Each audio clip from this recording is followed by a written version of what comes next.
Sabe, geralmente quando a gente fala sobre um diagnóstico, seja médico ou de engenharia, existe uma expectativa inegociável de precisão, né? Com certeza. É aquela busca por um resultado claro. Exato. Tipo, alguém quebra o braço, o raio-x revela aquela linha branca e irregular na tela e o especialista simplesmente aponta e decreta onde está a fratura. É muito visual, é categórico. E a racionalidade pura tem esse poder reconfortante, sabe? A humanidade basicamente construiu a sua civilização baseada nessa premissa. A ideia de que os problemas podem ser isolados, identificados e rotulados com absoluta clareza binária. Tipo quebrado ou não quebrado, certo ou errado. Isso mesmo, sem margem para dúvidas.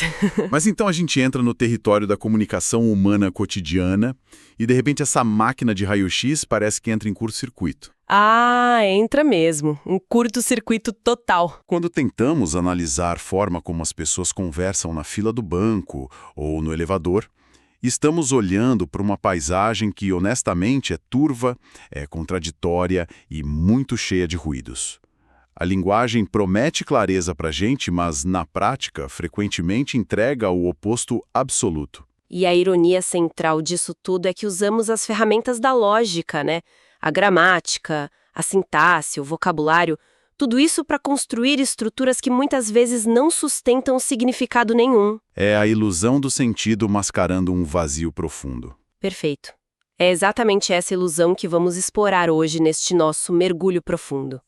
E para responder a como chegamos a esse ponto, estamos olhando por uma pilha fascinante de fontes hoje. Temos o roteiro original da famosa antepeça do Eugênio Ionesco, A Cantora Careca. Sim, e além disso temos os diários pessoais do autor e as notas riquíssimas de quem trabalhou na tradução dessa obra maravilhosa. A nossa missão aqui é examinar a falência total da lógica na comunicação humana. Vamos entender como aquela tagarelice inofensiva do dia a dia pode, na verdade, esconder um abismo existencial gigantesco. O que enriquece imensamente essa análise, sabe, é o contexto de como a obra nasceu. Porque o Ionesco não sentou na escrivaninha dele com a intenção grandiosa de fundar o que mais tarde a gente chamaria de teatro do absurdo. Aquele movimento literário pós-Segunda Guerra Mundial. Exatamente esse. Aquele que argumentava que a existência humana não tem um sentido inerente e tentar impor uma lógica a ela é uma piaba trágica. Então, se ele não queria fundar um movimento, o que ele estava fazendo? Olha, na verdade ele estava apenas tentando aprender inglês. Espera, aprender inglês com um manual de conversação, é isso? Sim, aqueles livrinhos com frases prontas para turistas, sabe? Aqueles guias bem engessados. Precisamente. Ele comprou um desses guias de estudo e começou a copiar as sentenças mecanicamente. O objetivo era só memorizá-las. E que tipo de sentenças eram essas? Frases inquestionavelmente verdadeiras, tipo: a semana tem 7 dias, ou o teto está em cima e o chão está embaixo. Nossa, fatos absolutos, mas completamente óbvios. Pois é, e ao fazer isso repetidas vezes, a repetição destruiu o sentido. Ele percebeu que aquelas sentenças que eram gramaticalmente perfeitas eram invólucros vazios. Não tinha vida nelas. Nenhuma. Então o Ionesco pegou essa estrutura oca e a transformou em teatro. Ele obliterou o enredo, o desenvolvimento de personagens e qualquer relação de causa e efeito. Certo, vamos desempacotar isso, começando pela sala de estar, onde a peça se abre, porque é um retrato perfeito dessa mecanização. Temos o casal Sr. e Sra. Smith. Os famosos Smiths. E as fontes enfatizam exaustivamente a atmosfera da cena. O Sr. Smith está em sua poltrona inglesa, calçando chinelos ingleses, fumando um cachimbo inglês, lendo um jornal inglês, perto de uma lareira inglesa. Eu fiquei muito travado nessa parte ao ler as notas.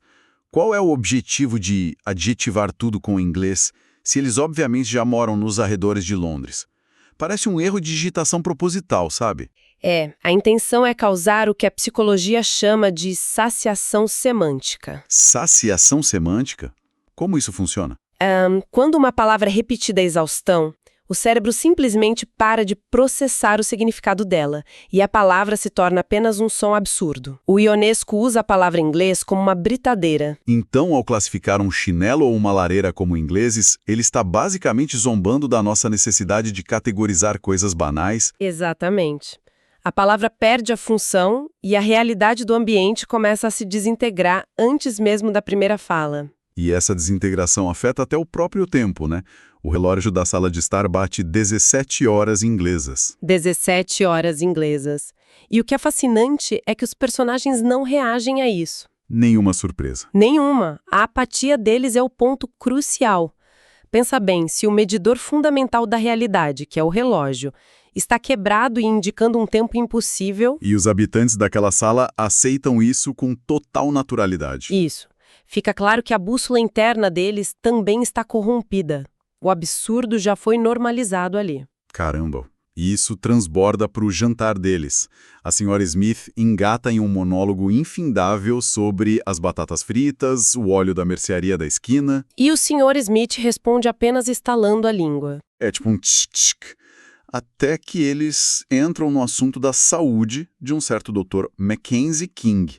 E aqui eu confesso que fiquei confuso. O Sr. Smith argumenta que um médico consciencioso deveria morrer junto com o paciente dele. Usando a analogia de um capitão de navio, né? Sim, se o navio afunda, o capitão afunda com ele.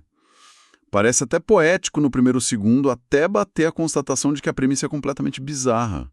Quer dizer, um paciente humano não é um navio de metal cruzando o oceano. É muito bizarro e essa é uma demonstração brilhante de uma falsa equivalência elevada ao extremo lógico. O Sr. Smith aplica a ética naval da era de ouro da navegação à medicina moderna. E faz isso de forma super séria. Sim, o cômico surge justamente da rigidez com que ele defende essa tese absurda. Ele exige que o universo se curve a uma regra que ele acabou de inventar. E a tragédia está na resposta da Sra. Smith, né? O que ela diz, a quebra-lógica, vem logo a seguir com o famoso caso Bob Watson. Nossa, o Bob Watson. O Sr. Smith lê no jornal sobre a morte do Bob Watson. A esposa fica chocada. Mas, em questão de frases, eles chegam à conclusão de que ele morreu há 2 anos. Ou 3, ou 4. Não conseguem decidir. Pois é. E o bizarro é que o defunto ainda estaria quentinho. Ele é descrito como o cadáver mais bonito da Grã-Bretanha depois de 4 anos morto. É hilário e assustador. E a dissecação desse diálogo nas notas críticas revela algo mais perturbador do que apenas uma memória ruim do casal.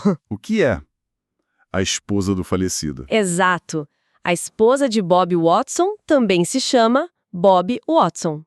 Como marido e mulher têm o exato mesmo nome, ninguém conseguia distinguir quem era quem. Uma confusão total. E não para por aí. E os filhos, todos se chamam Bob Watson. Tios, primos, avós, todos são Bob Watson. Parece a descrição de um pesadelo burocrático, sabe?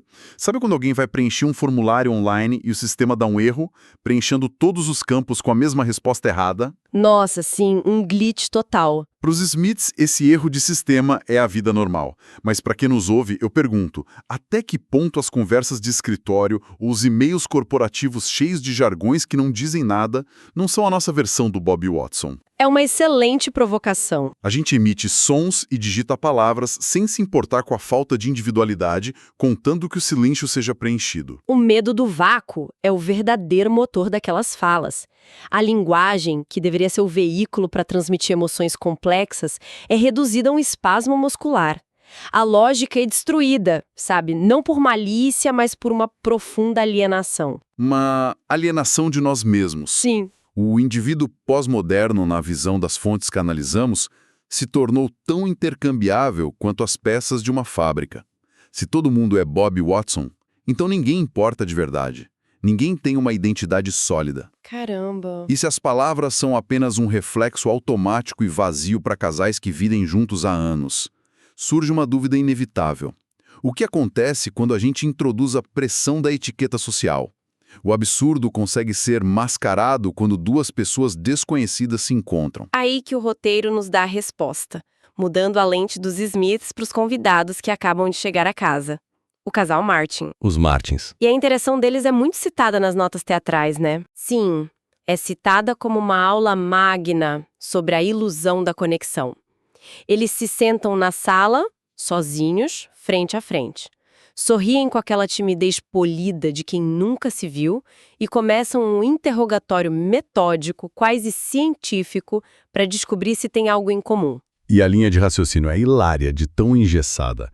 O Sr. Martin aborda a senhora com uma formalidade extrema, tipo, perguntando se ele já viu em Manchester. E ela confirma que é de lá e saiu da cidade há umas 5 semanas. O assombro dele é imediato, porque ele também fez a mesma coisa. Aí o diálogo avança, eles descobrem que pegaram o mesmo trem, No mesmo vagão. na mesma cabine. E se sentaram um de frente para o outro. O método dedutivo vai afunilando as probabilidades estatísticas a cada fala. É surreal. Eles moram em Londres, Na mesma rua. no mesmo prédio, No 5º andar. no mesmo apartamento, dorme na mesma cama, sob o mesmo edredom verde.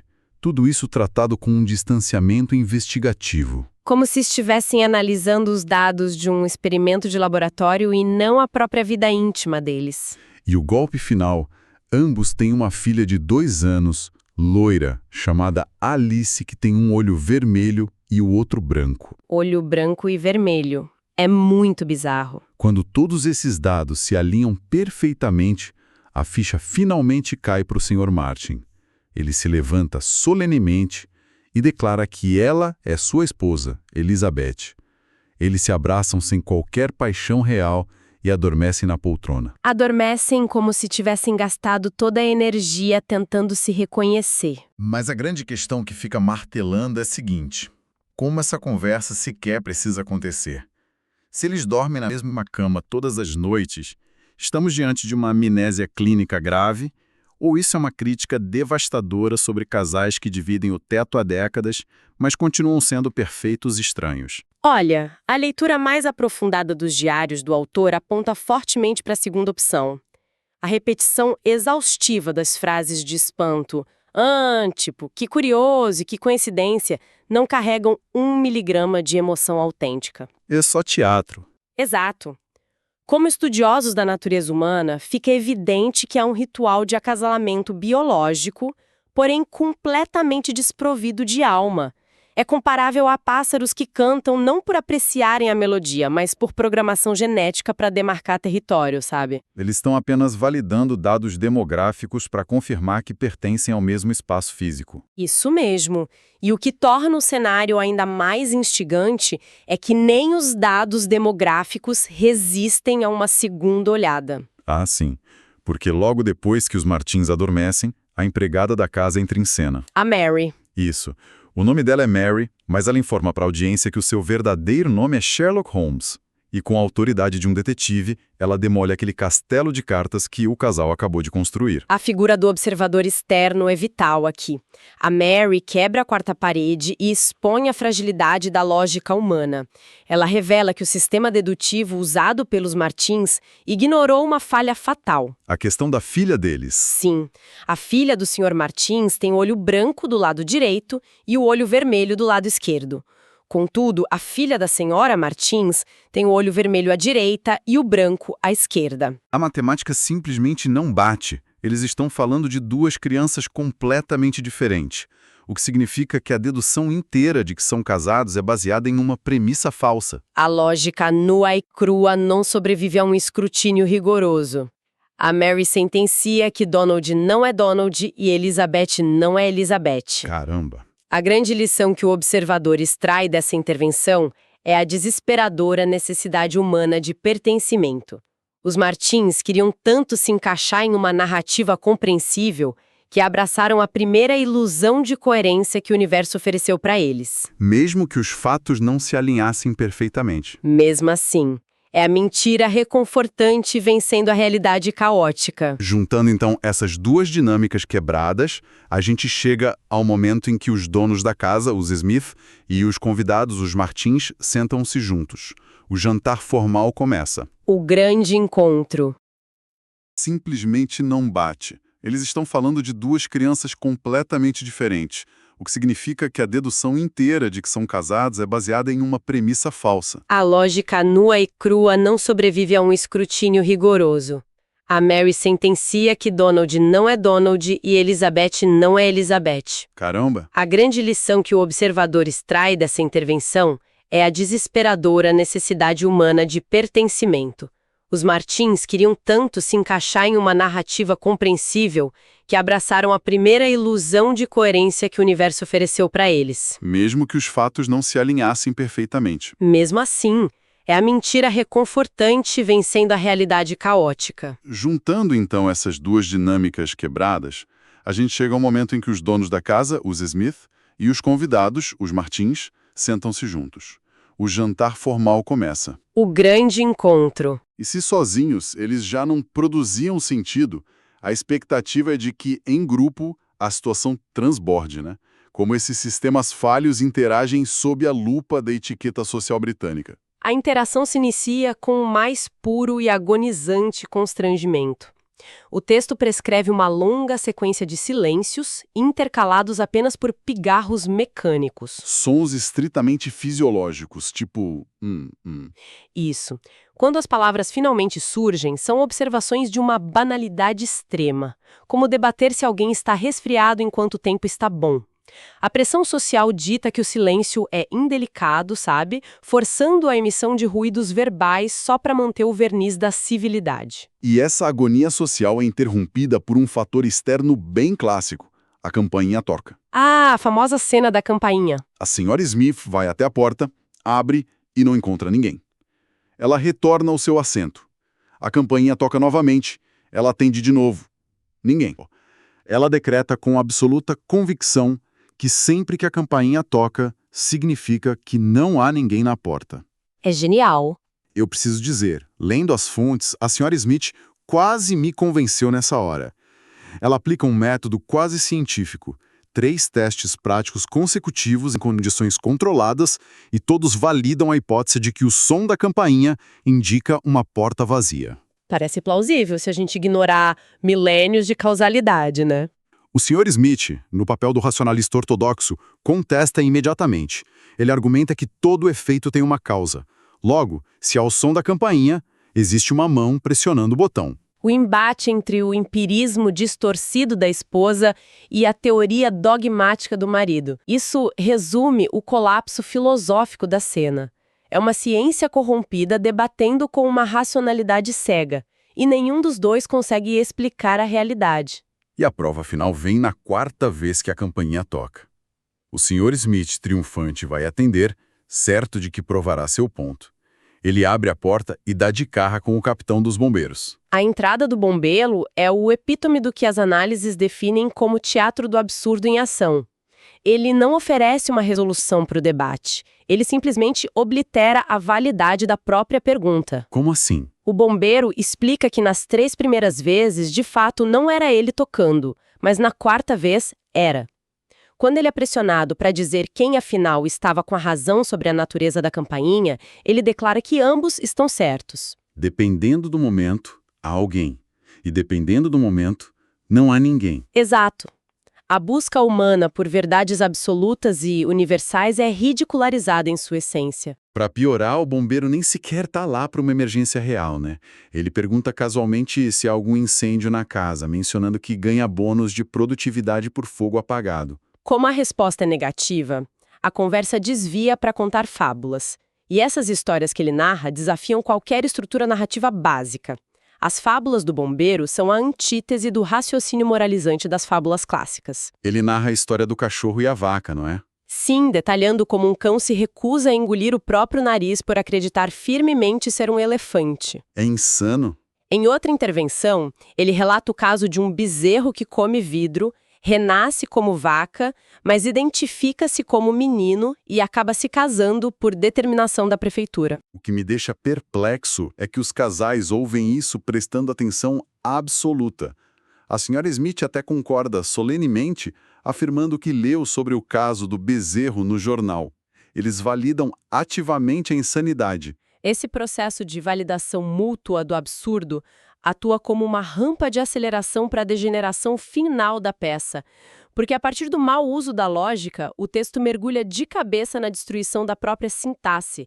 É uma escalada estruturada de degradação. Após a saída do bombeiro, que se despede mencionando aleatoriamente a tal cantora careca, Uma figura que nunca aparece e não tem relação com nada na peça. pois é, os casais retornam a um diálogo composto por provérbios e ditados, mas são construções que mutilam a sabedoria popular. Em vez de transmitir lições ancestrais, eles disparam coisas como quem vende um boi hoje, amanhã oxa um ovo. Constatações óbvias tratadas como grandes revelações, sabe? O teto está em cima, o chão está embaixo, a cadência vai aumentando assustadoramente. O que começou com uma conversa engessada se transforma em um duelo frenético, quase hostil. Eles começam a latir essas pseudo-verdades uns contra os outros. E a agressividade é o subproduto natural da incomunicabilidade, não é? Exatamente. Quando a linguagem perde sua função semântica, quando a palavra boi ou teto deixa de apontar para um conceito real no mundo, essas palavras se tornam meros projéteis sonoros. Sem a ponte do significado para conectar as mentes, sobra apenas o impacto físico do som. A frustração de não ser compreendido deságua na violência. Mergulhar nas notas dos tradutores dessa obra revela que esse momento específico é um pesadelo técnico enorme. Como se transpõe o caos absoluto para outro idioma? É dificílimo. Dá para imaginar a dor de cabeça de tentar traduzir um trocadilho que já não fazia sentido no original e ainda precisar manter a agressividade fonética na nova língua. Os diários de tradução descrevem a tarefa não como traduzir palavras, mas traduzir a ausência delas. O desafio colossal é que o efeito cômico e trágico depende de destruir regras gramaticais de uma forma que a nova audiência reconheça a destruição. Então não adianta traduzir literalmente. De jeito nenhum. É preciso encontrar equivalentes rítmicos. O tradutor precisa brincar com aliterações e assonâncias locais. Palavras viram estilhaços. O texto avança para gritos de cacatuas, cascatas, que soam como estalos de chicote. Até combinarem personagens berrando vogais isoladas uns contra os outros no escuro, tipo A, E, I. É a dissolução completa de milênios de evolução intelectual voltando aos instintos mais primatas possíveis. E quando a exaustão atinge o limite e as luzes se apagam no meio da gritaria, o golpe de mestre se revela no momento em que o palco é iluminado novamente. A peça simplesmente recomeça do zero. O primeiro diálogo sobre o peixe e o óleo da mercearia é recitado palavra por palavra. A estrutura cíclica confirma o diagnóstico sombrio, e o detalhe visual que encerra a experiência é perturbador. As falas de abertura não são ditas pelos Smiths, mas pelo casal Martin, que agora ocupa as poltronas originais. Eles trocam de lugar. Sim, essa substituição fluida demonstra que, em uma sociedade onde a comunicação se tornou apenas uma coreografia mecânica, as individualidades evaporam. As identidades são apenas roupas que qualquer um pode vestir. Analisar toda essa desconstrução obriga a um questionamento sobre o nosso próprio cotidiano. Para quem acompanha nosso raciocínio aqui, quando observamos o volume colossal de mensagens, postagens e interações que geramos diariamente, quanta dessa produção carrega um significado genuíno? Pouquíssima coisa, se formos honestos. Quantos jargões de reuniões corporativas ou conversas sobre o clima não passam de um eco distante da sala de estar britânica dos Smiths? A gente fala incessantemente para provar a nós mesmos que estamos vivos, mas muitas vezes não dizemos absolutamente nada. Essa reflexão sobre a teatralidade vazia da nossa rotina ganha uma nova camada quando analisamos um detalhe peculiar dos bastidores da obra original. As notas de direção indicam que o Ionesco tinha uma exigência inegociável para a montagem. E qual era? Ele proibia os atores de tentar ser engraçados. Espera, uma peça onde a campainha toca para ninguém e cachorros acham que são elefantes não devia ser interpretada como comédia. Exatamente o oposto. As instruções exigiam que os atores declamassem o absurdo com a gravidade de uma tragédia shakespeariana. O tom deveria ser mortalmente sério, solene e muito dramático. Ionesco acreditava que a verdadeira essência da tragédia humana não está na dor profunda. Mas na seriedade com que nos apegamos às nossas próprias regras sem sentido. Isso! Viver uma vida inteira seguindo roteiros ilógicos, regras burocráticas e diálogos vazios, acreditando piamente na extrema importância de tudo isso. A tragédia não é que a vida seja absurda. Qual é a tragédia, então? A tragédia é o esforço monumental que fazemos para atuar como se ela não fosse, defendendo ideias únicas com a convicção de quem defende a própria vida. Uau! Isso muda completamente a perspectiva. A maior piada de todas é justamente a nossa recusa em admitir a ausência de controle e de sentido nas nossas interações diárias. E não é fascinante? O relógio dos MIFs bate horários impossíveis, ou conta o tempo ao contrário. O tempo é o tirano das nossas vidas e se ele for tão arbitrário quanto aquele relógio. Será que o nosso desespero por não ter tempo não é só mais uma peça absurda que escolhemos atuar? Que viagem alucinante pelos bastidores da falência humana e pelas armadilhas da nossa própria linguagem. Esperamos que da próxima vez que uma campainha tocar sem ter ninguém do outro lado, ou quando uma reunião de trabalho parecer um loop infinito de palavras vazias, a nossa audiência consiga enxergar a genialidade caótica por trás do momento.